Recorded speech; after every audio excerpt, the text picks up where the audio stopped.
Be sure to consult a physician before performing this or any exercise program. This is especially important if you or your family has a history of high blood pressure, heart disease, or diabetes.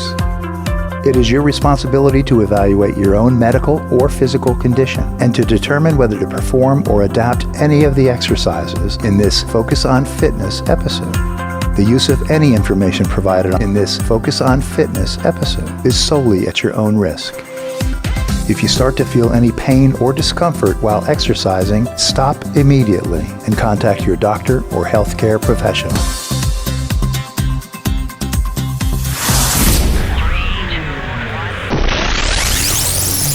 Focus on fitness. You didn't even know you had a muscle there. Goals, man.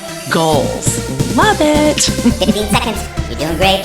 Hold it. A plank. You know, a plank is a full body exercise, and it's a love-hate exercise, actually. 5, 4, 3, 2, and rest. It's worth it. Hey, Maria, how you doing? I'm doing great, Jeff. How are you? I'm doing good. We're talking about stretching and a little bit of workout today. Yeah, we are. We're going to incorporate a little stretch along with a exercise movement that is going to hit your core, but it also, as you said, can act as a nice stretch, especially for the back. Kind of like a windmill, right? Yes, I've heard it called a windmill. Maybe some other folks might have another name for it, but we'll stick with windmill. The great thing about this, Jeff, is that you can do it standing or sitting. And I know we're giving lots of options for folks who want to pick how they want to do these exercises we've been bringing on these podcasts. Mm-hmm. And I love it when you can modify an exercise because then everyone has an option on a way they can do it. Well, the way I first learned it was we'd be at the track or something like that back in high school, and you'd be sitting there tightening up your shoes. And while you're down there, your legs are spread apart, you're sitting down,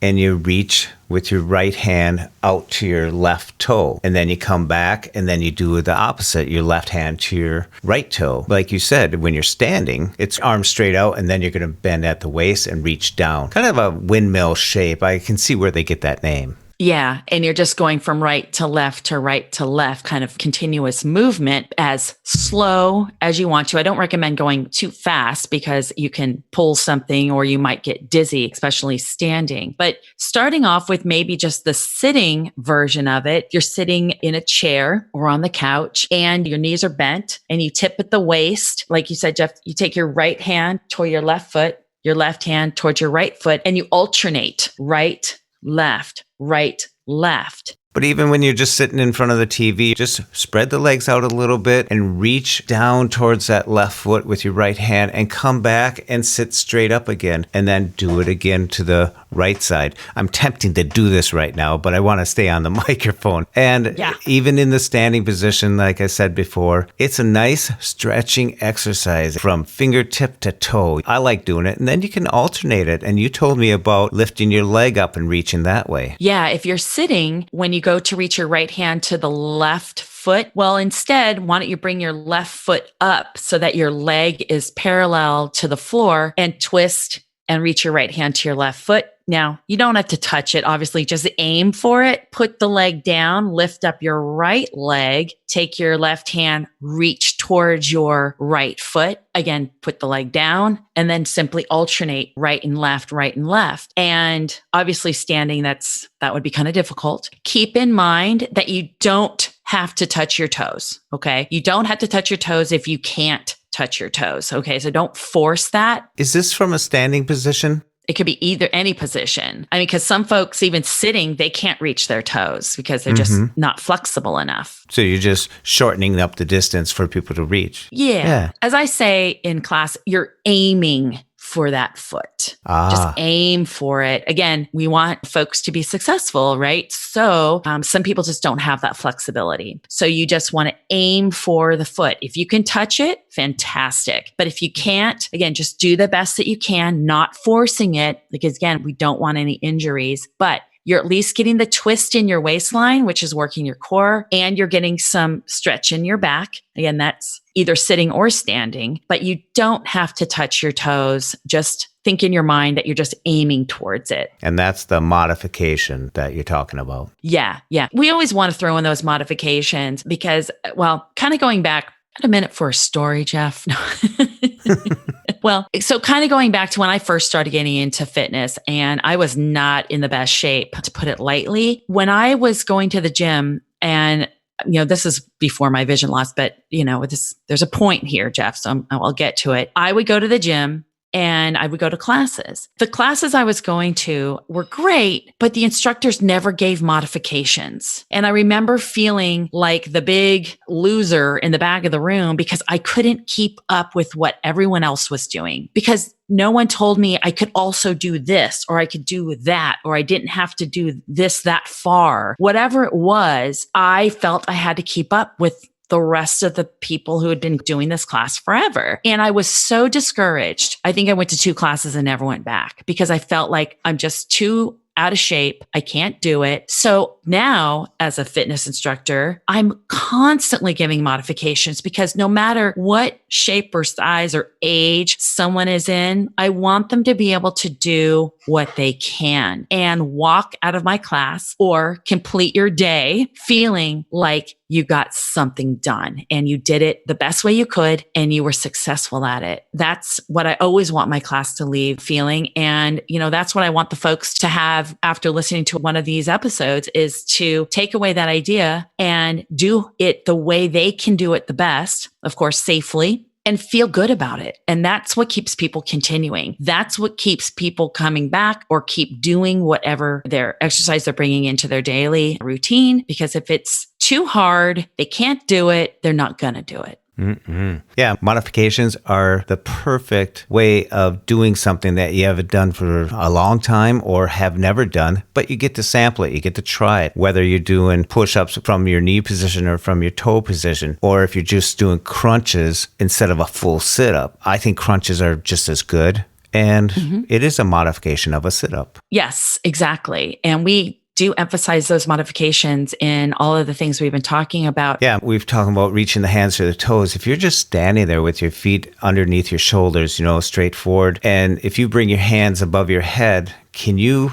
reach down and slowly touch your toes or touch your knees or something, and then bring your arms back up? That's another type of stretching that you can try right at home. But make sure that you do have 3 feet all the way around you. I only have 2 feet. 3 feet all the way around you, because you don't want to be bringing your head down and hit a counter or a table. So always when you're doing exercising, move the ottoman, move the chairs, or get to an area. I have a rug in our living room. It's wood floors, but the rug, that gives me a good feel where I am in the room, so I can position myself before I start any exercise. I relocate myself just so I'm sure that I'm not going to swing down and catch something. Oh yeah, I've been there, done that.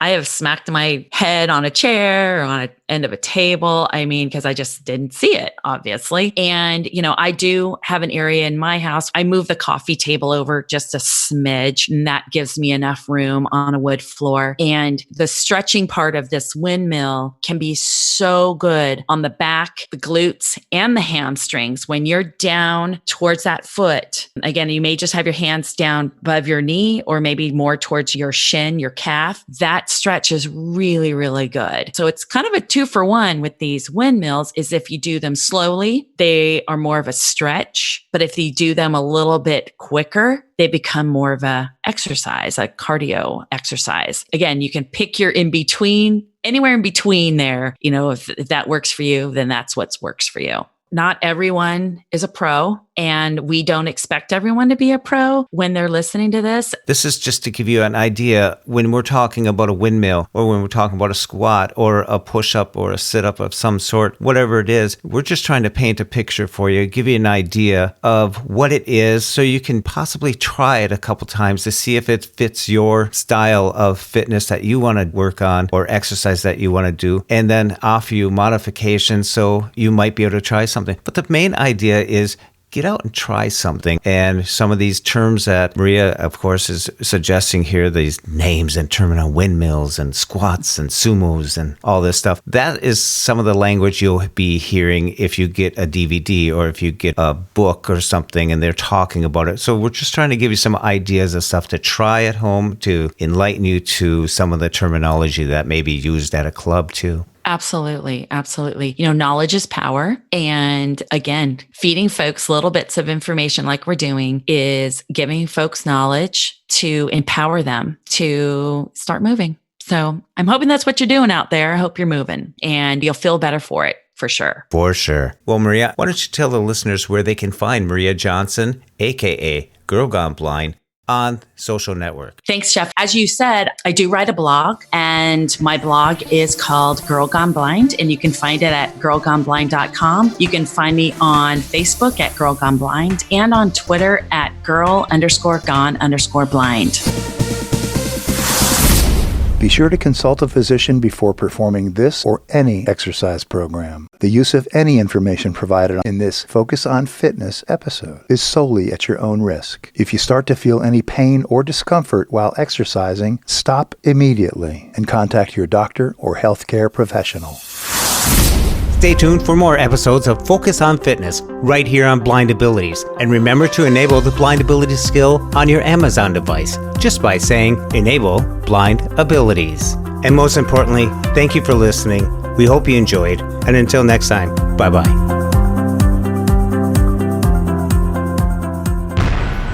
When we share what we see through each other's eyes, we can then begin to bridge the gap between the limited expectations and the reality of blind abilities. The realities of blind abilities.